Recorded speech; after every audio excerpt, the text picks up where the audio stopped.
तो देश में हिंदुओं से साजिश पर सेक्युलर गैंग मौन है।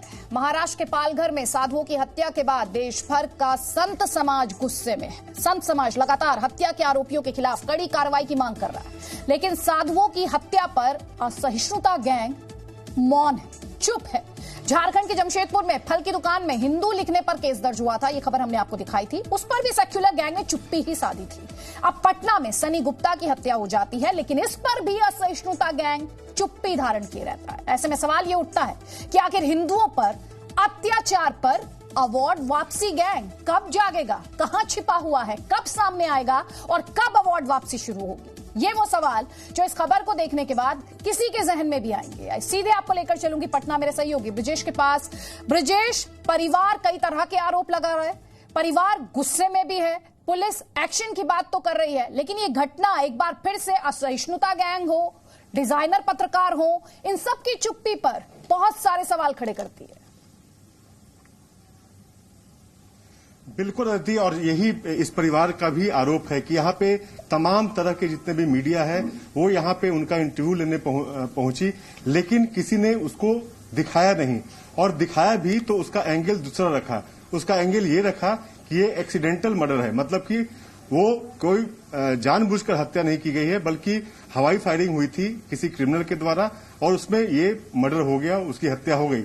लेकिन परिवार वालों का सीधा सा आरोप है अदिति कि ये एक्सीडेंटल मर्डर नहीं बल्कि जानबूझकर हत्या की गई है सनी गुप्ता की, और निशाना बनाया गया, क्योंकि जो मुख्य आरोपी है चांद मोहम्मद इनके घर के ठीक नजदीक में है और पहले भी वो धमकी देता रहता था कि, और सीधी सी बात है कि क्या लगता है कि ये पुलिसकर्मी की एक्सीडेंटल मर्डर है, लेकिन आपको क्या लगता है? ये तो गलत बात है सर। मैं लॉकडाउन का पालन कर रहा था, मोदी जी की बात को अमल कर रहा था कि सर की कुछ लोग पुलिस भी इससे पहले भी आ चुके हैं, भागते थे आते थे। उस दिन सर वो पुलिस वाले वो ब्लू फोर्स में आए और 10 गो 12 गो रेगेते हुए चले आए, और उसके बाद हम लोग खड़ा थे वहां पर, देखा कि भाई माहौल गड़बड़ है, भागना है चाहिए।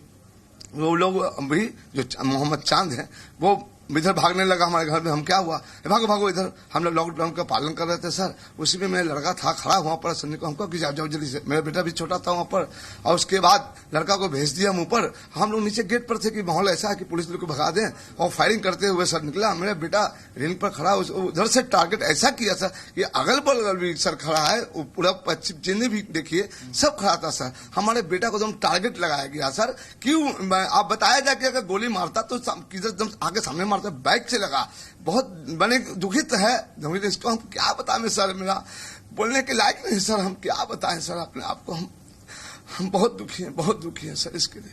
गोपाल जी, जी न्यूज आपके साथ है और आपने एक फैसला लिया है कि जो आपका पुश्तैनी मकान है जहां पे आप हैं वो बेचने का उन्होंने फैसला लिया।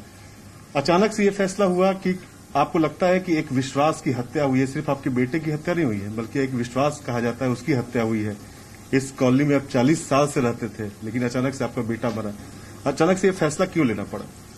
मैं सर इसलिए लग रहा हूं कि जो हमारे बाबूजी पूर्वक से खानदानी मकान था, बच लीजिए, हम लोग आज से 55 से इस जगह पर माहौल पर पैदा हुआ हूं। मैंने कि हर त्योहार में उन लोग को बुलाया जाता था, खिलाया जाता था, होली हो पुआ पकवान जो बनता था अगल बगल हम लोग देते थे। इस तरह का कोई सा बात नहीं, मगर इस माहौल से सर हम लोग बहुत डर गए हैं सर।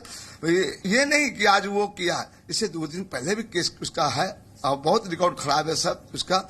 हमने चाहा कि भाई अब इस मकान में रहने से बेकार है, अपना परिवार को बचा के चलना है। से पूछिए, क्या मर्डर के बाद भी हैरेस किया गया इस परिवार को? क्योंकि इस परिवार की तरफ से ऐसा भी कहा जा रहा है कि हैरेसमेंट भी हुआ, उसके बाद भी शव यात्रा में पत्थरबाजी हुई कि आपने यहाँ पे आपको एक और अपडेट दे दें कि जब अंतिम यात्रा शुरू हुई थी सनी गुप्ता की, उस पर पथराव हुआ था, और उस पथराव के कारण जो है वो विपक्षी पार्टियों पे नहीं एफआईआर न करके पुलिस जो है वो इनके परिवार, जो कि पूरा परिवार यहाँ बैठा हुआ है, इनके चाचा हैं जो चश्मदीद गवाह थे इस हत्या के, उनको भी पार्टी बनाया गया है। अब क्या चाहते हैं आप क्या चाहते हैं कि क्या जो उनकी विधवा है सनी गुप्ता की, उनके लिए क्या चाहते हैं? पहले मैं चाहता हूं कि जो केस जो चला है उसके लिए ट्राई करें, जितना जल्दी आगे बढ़ा दें, और मैं चाहता हूं कि केस को दिल्ली को ट्रांसफर कर दिया जाए। और हमारे बहू हैं छोटे एक पोता एक पोती है। जी। मैं चाहता हूँ पुतों के लिए कम से कम एक नौकरी मिल जाए, लिहाजा मिल जाए। हमारे छोटा बेटा भी है। बस यही है सर, 4 को परिवार है हम लोग का है। तो इस सर, परिवार का तो दर्द इसी से समझने की खाना जरूरत है, इस परिवार के सवालों को समझने की जरूरत है। और ब्रिजेश, हम आएंगे इसी परिवार के साथ आपके सामने ब्रॉडकास्ट लेकर अपने दर्शकों को बता देते हैं 3 बजे पीड़ित परिवार की पूरी बात आप तक पहुंचाएंगे। कैसे ये परिवार मानता है कि साजिश के तहत इस मर्डर को किया गया और उसके बाद किस तरह से इन्हें हैरेस किया गया है, प्रताड़ित किया गया है आरोपी द्वारा, वो तमाम डिटेल्स 3 बजे जी न्यूज आप तक पहुंचाएगा। एक छोटे से ब्रेक के लिए यहां पर रुकेंगे, जल्द लौटेंगे। No signal, no worry. Presenting Z News app with live TV, latest updates and expert opinion. Available on Google Play and App Store. Download it now.